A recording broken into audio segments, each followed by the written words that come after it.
The cruel joke. Alina never expected her own colleagues to humiliate her. At the office lunch table, they whispered, giggled, and exchanged looks.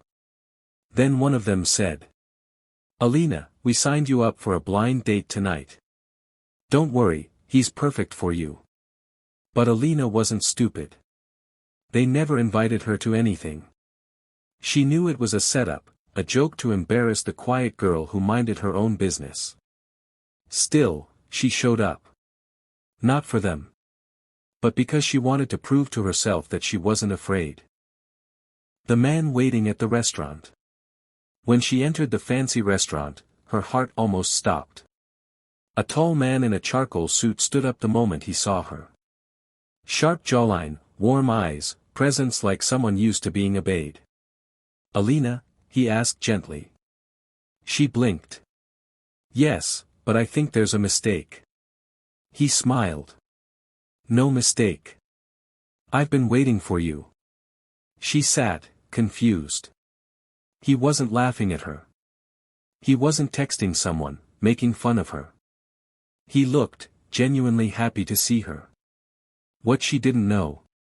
He was Zayden Malik, a single dad and the CEO of Malik Enterprises. The bed exposed. At another table, her colleagues sat hidden, watching. Recording. Laughing. "Wait till he finds out who she really is," one snickered. "He'll walk out in seconds." But Zayden's attention was fully on her. He asked about her job, her dreams, her favorite books. For the first time in years, someone listened to her. Really listened. Then, her colleagues made the mistake of approaching his table. "Sir, we just wanted to say. This was all a joke," one giggled. "We thought you'd never actually show up." "She's." Zayden's expression turned to ice. The CEO's warning. Zayden rose slowly, towering over them. "A joke," he said quietly. "You humiliated your own coworker for entertainment." They fell silent. Zayden continued, voice calm but deadly. "I've seen bullies in boardrooms, and I remove them. Do not ever treat her like this again." The entire restaurant went silent. Alina stared at him, no one had ever defended her before. He sat back down, softened instantly as he turned to her. "Alina, may I ask you something?" The proposal that froze everyone. The colleagues snorted. "Oh, here it comes," one whispered. "He's going to dump her." But instead, Zayden reached into his coat pocket. Everyone froze. He didn't pull out a ring.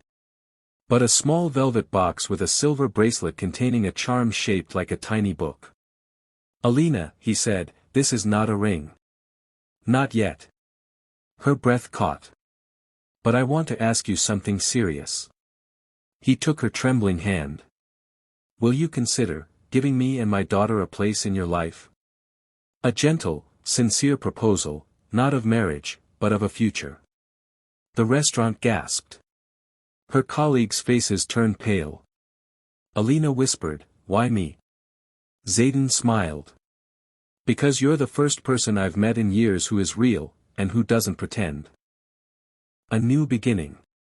He placed the bracelet around her wrist. Her colleagues slipped away silently, their prank backfiring spectacularly.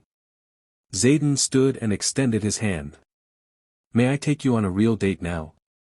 Alina nodded, eyes shining. For the first time in her life. She felt seen. Valued. Chosen. What started as a cruel joke ended as the beginning of a life she once only dreamed of.